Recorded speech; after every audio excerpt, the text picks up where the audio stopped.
Xorazm viloyatida aholi turmush sifatini yaxshilash, ekologik barqarorlikni ta'minlash hamda zamonaviy muhandislik kommunikatsiya infratuzilmasini shakllantirish maqsadida keng ko'lamli loyihalar amalga oshirilmoqda.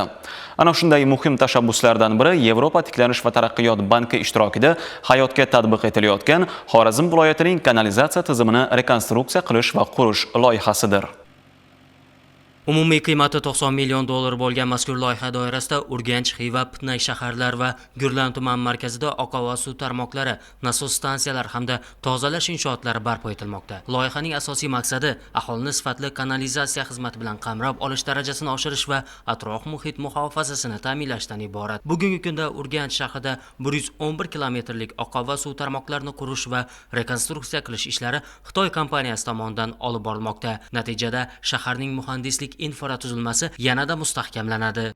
我们是江西中煤建设集团有限公司，在这里承建污泥。 Hozirgi kungacha biz bir nechta davlatlarda kanalizatsiya ishlarini olib borganmiz. Shulardan biri yurtingizdagi Urganch shahrida boshlangan ishlar. Mahallalardagi eski oqova suv tarmoqlari quvurlarini yangisiga almashtiryapmiz. Ishlarni jahon standartiga asosan sifatli olib boryapmiz. Loyiha 2 yil ichida yakuniga yetkaziladi.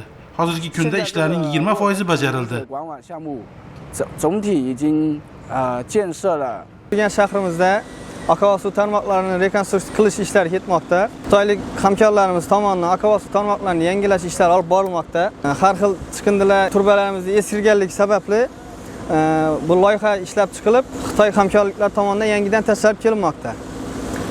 Bu loyiha yakuniga yetgandan keyin shahar aholisini oqova suv tarmoqlarini chiqib ketish ishlari, tiqilish ishlari kam bo'ladi. Bu loyihada asosan oqova suv tozalash inshooti ham kiritilgan, oqova suvlarni yig'ib olib chiqarib tashlash nasos stansiyalari ham kiritilgan bo'lib, loyihaning asosiy qiymati 90 million dollar.